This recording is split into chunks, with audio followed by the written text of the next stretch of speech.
Iago e vou apresentar o meu TCC, que foi feito no EFISC, junto ao Laboratório Cipov, sob a orientação do professor Vanderlei Banhato, cujo título é a Otimização da Terapia Sonofotodinâmica mediada pela curcumina contra a biofilme de Pseudomonas aeruginosa. O problema central do meu trabalho é a resistência antimicrobiana, então é combater ela, uma emergência global atualmente. O CDC, ele diz que resistência antimicrobiana ocorre quando germes, como bactérias e fungos, no caso do presente trabalho focado nas bactérias, elas desenvolvem a habilidade de derrotar aquelas drogas que são destinadas a combatê-las, seja ela de qual forma for. Então, a resistência antimicrobiana surge de acordo com os mecanismos de atuação daquelas drogas que são destinadas a combatê-las. E os principais mecanismos de resistência que surgem por exemplo, a hiperexpressão de bomba de fluxo, a alteração na composição da membrana celular, a inibição enzimática, a alteração do ciclo de ação daquela droga e até a formação de biofilme, que é o foco do presente trabalho. Só para exemplificar um pouquinho aqui os ciclos do biofilme, então eu coloquei nessa imagem as 4 fases que o biofilme pode apresentar. Então, um transporte celular, uma adesão inicial de uma célula planctônica, eu tenho crescimento e divisão celular ali e produção de exopolímeros para a matriz extracelular. Aí eu tenho um amadurecimento desse biofilme, pode ser um biofilme multicolônias. Aí eu tenho uma alta densidade celular, um gradiente de nutrientes, que isso vai ser importante. Células do sistema imunológico, é difícil encontrar células bacterianas dentro de um biofilme, mecanismo de fluorescência, e aí ele começa uma dispersão, uma reversão ao estado planctônico, e aí eu continuo esse ciclo do biofilme. Então esse biofilme se mantém, solta uma célula planctônica, faz um novo biofilme, e assim ele vai aumentando cada vez mais essa infecção. Outro problema do presente trabalho é que eu vou trabalhar com a bactéria, a linhagem bacteriana de Pseudomonas aeruginosa. Então, ela é uma bactéria gram-negativa. Podemos colocar as bactérias em 2 grandes grupos, relacionados à composição da sua parede celular. O grupo das gram-positivas e o grupo das gram-negativas. O grupo das gram-negativas, elas apresentam uma camada de peptidoglicano menos espessa que o grupo das gram-positivas, mas em compensação ela tem uma camada de fosfolipídios que reveste elas em relação a que a gram-positiva não tem. Ela vai ter também bomba de fluxo nessa camada de fosfolipídio, ela vai ter proteínas de membrana, e as gram-negativas elas são um maior desafio no combate, principalmente na questão da terapia fotodinâmica, da terapia sonofotodinâmica, justamente por ter essa composição mais diversa da parede celular. Então, tendo isso em vista e com o aumento da resistência antimicrobiana, principalmente aos antibióticos, a gente tem as terapias alternativas. Uma das terapias alternativas são as terapias dinâmicas, que são focadas na geração de espécies seletivas de oxigênio. Essas espécies seletivas de oxigênio, quando geradas dentro da célula bacteriana, como o oxigênio singleto, o peróxido de hidrogênio, elas vão ser altamente citotóxicas e vão levar essa bactéria à morte. Uma das terapias que eu pontuo aqui é a terapia fotodinâmica, que uma vez irradiado por luz e na presença de fotossensibilizadores, eu tenho a produção de oxigênio singleto, de peróxido de hidrogênio, aquelas zeros que eu já expliquei, e eu levo essa célula à morte. E a terapia sonodinâmica, que uma vez irradiada agora por ultrassom com uma molécula sonossensibilizadora, eu também tenho a produção de espécies ativas de oxigênio, mas além disso eu tenho alguns efeitos físicos importantes, como o efeito de captação, que é a formação de bolhas e o colapso delas, que vai dar uma desestruturada, principalmente na parede celular, na membrana da célula, e fenômenos de sonoluminescência, que vai fazer quase um papel de uma irradiação por luz ali por dentro, fazendo também a produção de oxigênio singleto e levando também à morte celular.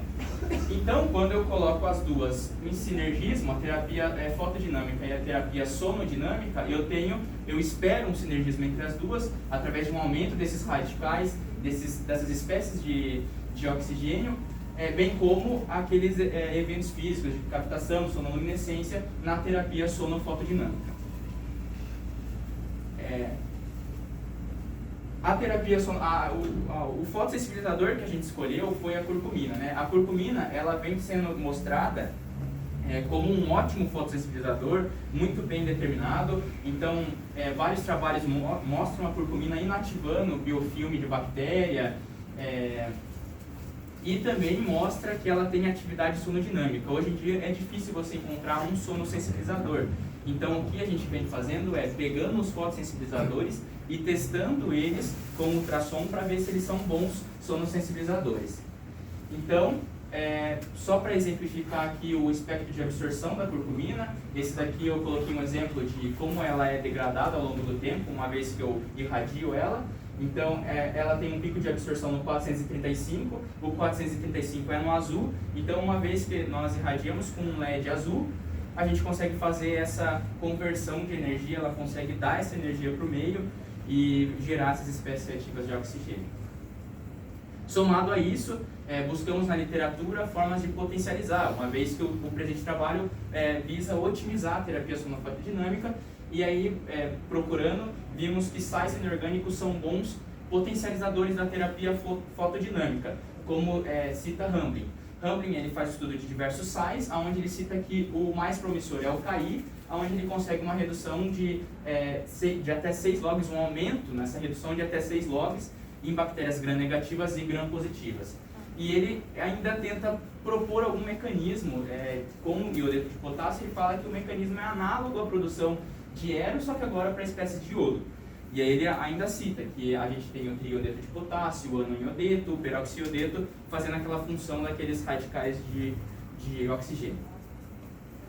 Isso para foto. Agora para sono, a gente vê que o iodeto de potássio ele é um bom quantificador de cavitação. Aquelas cavitações que eu disse, que são aquelas bolhas com alta energia que implodem, o iodeto de potássio ele é um bom quantificador dessa cavitação. Por quê? Porque ele gera também esses radicais que eu acabei de mostrar aqui. Então, se quando eu ilumino por luz, ele tem essa geração desses radicais, se quando eu irradio por ultrassom, ele também tem essa geração de radicais, esses radicais Hamblin e outros já mostram que são altamente citotóxicos, vamos utilizar o iodeto de potássio para tentar potencializar a ação do nosso tratamento.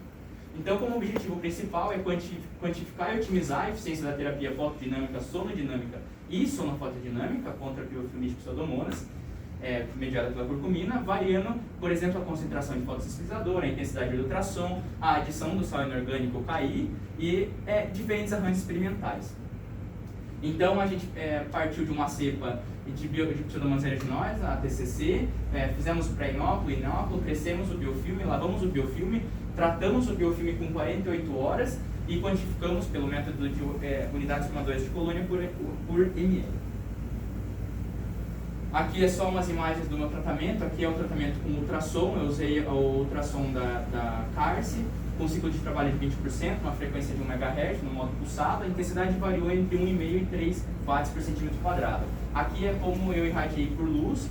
Eu utilizei um LED com comprimento de onda máximo de excitação de 450 nanômetros, próximo do comprimento de onda máximo que a curcumina absorve, com uma taxa de fluência de 42 mW por centímetro quadrado, a uma fluência fixa no grupo SPDT e PDT de 100 joules por centímetro quadrado. Isso foi até o final do trabalho, eu padronizei isso, que era o mais importante.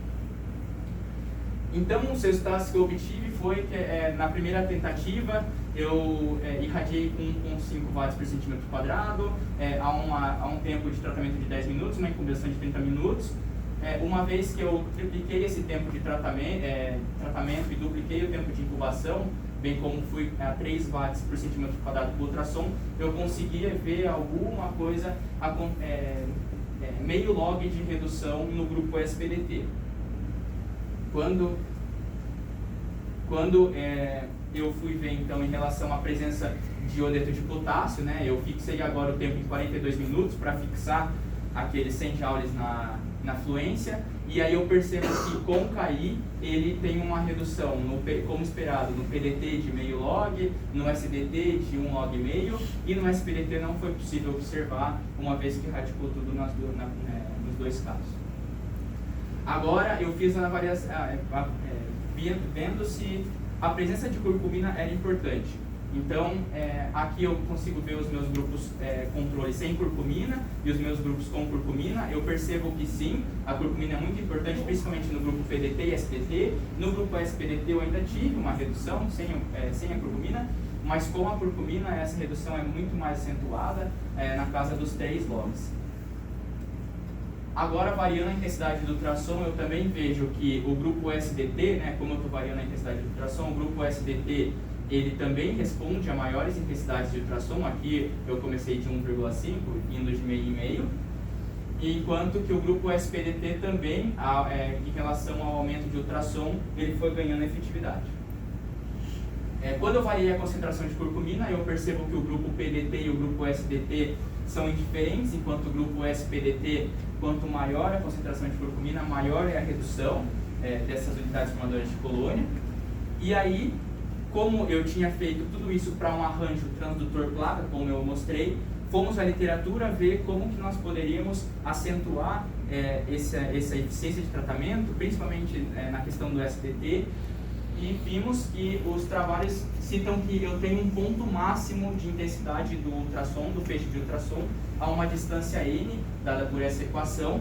E como a gente poderia fazer isso? Então, nós desenvolvemos um suporte aqui, que nós denominamos como um aqua table, e aí a nossa placa fica aqui no meio, o ultrassom aqui, a fonte de luz aqui, da mesma forma como a gente estava fazendo antes, mas agora não mais com o ultrassom colado na placa. Então aqui eu diminui um pouco a intensidade, que é o máximo que esse ultrassom entregaria, mas eu mantive o comprimento de onda máximo, e por agora a intensidade da minha fonte luminosa ser menor, eu aumentei um pouco o tempo de tratamento para 1 hora. Então, eu comecei os resultados com pseudomonas aeruginosa, biofilme, e por um longo período de tempo fazendo várias vezes, né? Esses ensaios cada um dura 1 semana, mais ou menos, a gente não obteve resultado.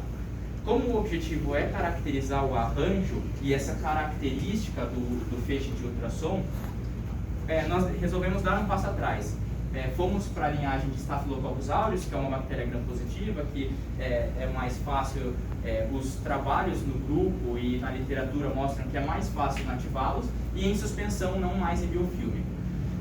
Quando nós utilizamos os mesmos parâmetros que a gente estava utilizando para biofilme, só diminuímos a intensidade do ultrassom, tivemos erradicação total para os grupos 100, 120 e 140 micromolar de curcumina.